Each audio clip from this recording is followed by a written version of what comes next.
البلد مقلوبة والفيسبوك والتويتر مدعوكين بوستات، والسوبر ماركت ما تعرفش تقف فيه من الزحمة. طبعا ما كله عايز يشتري اللي محتاجه قبل ما الأسعار تزيد الضعف. فندم ايه يا فندم، ده محتاجين يومين دول عشان اضربوا مع الكاشير. أنا زيك صحيت من النوم لقيت الدولار رفع والجنيه بينهار والدنيا مقلوبة.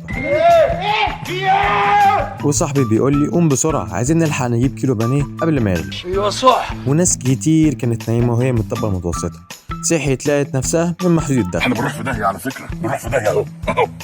وكل ده ليه يا معلم؟ بسبب الدولار.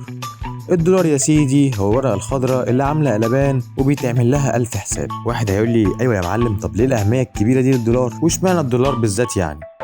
سؤال وجيه من انسان تافه. بص يا سيدي، الدولار مبقاش مهم من يوم وليلة، ده موضوع كبير وانا جاي النهارده احكيهولك. ايه دي حكاية كبيرة جوا يا سجون.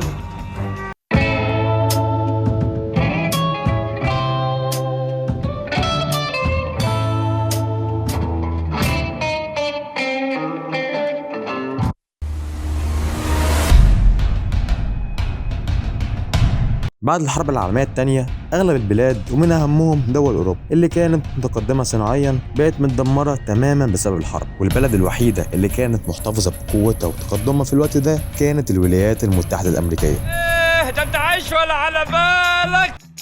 وعشان كده الناتج الأمريكي بعد الحرب كان تقريبا 60% من الناتج العالمي، وفي سنة 1948 كانت هي القوة التجارية الرئيسية في العالم، وصادراتها وصلت ل 22% من الصادرات العالمية، ووارداتها حوالي 13% من الواردات العالمية، وكمان حققت فائض في ميزانها التجاري أكتر من 4.5 مليار دولار. كفاية هو من سايب. وده حصل لأنه باقي دول العالم وخاصة الدول الأوروبية ما كانش قدامها طريقة إنها تعمر بيها اقتصادها من تاني غير طريقة واحدة بس، وهي مشروع مارشال. إيه يا عم الجابز مشروع مارشال ده؟ باختصار كده، مشروع مارشال ده كان بيعتمد على تصدير السلع الأمريكية للخارج، وده حقق فائض تجاري كبير للولايات المتحدة الأمريكية. أنا عارف إن دخلت في تفاصيل وكلام كبير شويتين، بس الموضوع كبير يا صديقي فأحاول أبسطها لك. اللي عايزك تعرفه دلوقتي إن دول أوروبا بعد الحرب ما كانش في طريقة تقف بيها على رجليها من تاني غير أمريكا اللي كان اقتصادها ما زال قوي. انا مش واخدك عشان سواد عيونك، لكن مفيش حاجه اعرفها غيرك هنا. نكمل بقى. عمنا مندل اللي كان واخد جائزة نوبل في الاقتصاد بسبب مساهماته في موضوع النقد الدولي، قال إنه أمريكا طلعت من الحربين العالميتين باعتبارها القوة المسيطرة عسكريا وصناعيا وماليا، والدولار أصبح هو العملة العالمية. احنا اللي كسبنا. بعد كل اللي قلت لك عليه ده، فكان من الطبيعي إن الدولار يكون هو وسيلة الدفع المعتمدة في التجارة الدولية. جنيه بالدولار يا معلمين، بالدولار. خلاص الجنيه من ساعه ما قوموه ضرب القدس ما قبش تاني. وزيد على كده كمان التزام الولايات المتحدة الأمريكية بقابلية تحويل الدولار لوزن محدد من الذهب، وكانت العملة الوحيدة بعد الحرب العالمية الثانية اللي كان ليها الصلاحية دي. كل المميزات دي كانت بتخلي الثقة في الدولار تزيد، وبالتالي التعامل بيه بيزيد فأهميته بتزيد، بديهيات يعني. وكل ده خلاه بدون منازع عملة الاحتياطي الدولي. حد لشوق لحاجة. بعد ما الدول الأوروبية استعادت قوتها وقدرتها الاقتصادية من تاني، خرجت اليابان على إنها قوة اقتصادية جديدة، وقدرت الدول الأوروبية إنها تحقق فوائد في موازين مدفوعاتها، وما كانش في خوف من الاحتفاظ بالاحتياطات الدولية في صورة دولارات، طالما كده تقدر في أي وقت تحول الدولارات دي لذهب. وبكده بقى الدولار هو العملة الأساسية المسيطرة في كل المعاملات، وبسبب المكانة العالمية اللي وصلت لها أمريكا بقت بتطبع دولارات أكتر مع الوقت، وزودت طباعة الدولارات من غير ما تخاف من التضخم، لأنه كده الدولار مطلوب بكميات كبيرة، فمهما طبعت من فلوس الدول التانية هتاخدها، وكانت معتمدة إن احتياطي الذهب كان كبير فبقت تطبع فلوس كتير بس الحلو ما بيكمل.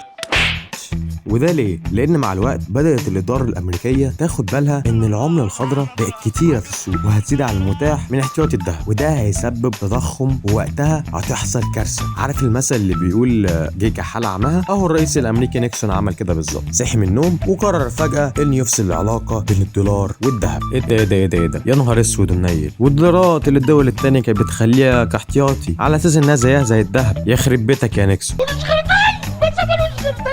بعد القرار اللي صدم الكل من الرئيس الامريكي نيكسون، الدول اللي كانت معتمده على الدولار كاحتياطي بقت في حاله من الفوضى، لانه كده الدولار اللي معاهم بقى بيتيح لهم انهم يشتروا سلع امريكيه او يستثمروا في السوق الامريكي، بس مش اكتر من كده، يعني ملوش دعوه بالذهب. وبسبب القرار ده دخل النظام النقدي الدولي المعتمد على الدولار في ازمه كبيره في اوائل السبعينيات من القرن اللي فات، وتحول العالم من نظام اسعار الصرف شبه الثابت لنظام اسعار الصرف المعومه، وهو ده السبب الرئيسي في ان كل الدول بتغير الاسعار فيها بتغير الدولار. ايه انت فاهم حاجه؟ لا بس عشان يبص لي. وبعدين لانه اسعار الصرف المعومه دي يعني العمله بتاعت الدوله، عمله الدوله بتتغير على حسب السوق والعرض والطلب، وليله كبيره قوي ساعات. ورغم كده اغلب الدول العالم استمرت في انها تستخدم الدولار كعمله عالميه، وخاصه كوسيله دفع وتسعير لاغلب السلع. 50,000 اخضر دولار؟ لا اخضر عشرينات 50,000 عشرينات، خاصة السلع الأولية زي النفط، وده كان سبب إنه الإقبال على الدولار يستمر، وبالتالي لسه أهميته مستمرة. ولو هنا جه على بالك سؤال الطفولة، ليه ما نطبعش فلوس كتير وكل يبقى معاه فلوس؟ شوف الجهل يا دولة، أنا المفروض ما ردش عليك، لكن أنا هرد يا عم. لا ما تردش عينيا.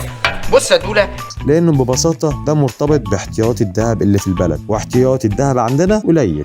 وفي النهاية عايز أقولك على شوية أمور حتمية لازم نعملها. حاول تركز في احتياجاتك وفكك من الرفاهيات، حافظ على فلوسك عشان الظروف الفترة الجاية هتبقى صعبة علينا كلنا. وبالنسبة للشباب الصغير فأنت محتاج تشوف نفسك شاطر في إيه وتطور من نفسك، وتخلي الشغل اللي بيجيب دولار محور تركيزك، وابدأ من دلوقتي على طول. اتعلم مهارة أو خد كورسات وتعلم لغات عشان تقدر تشتغل في مجالات زي الفريلانسر أو تقديم محتوى.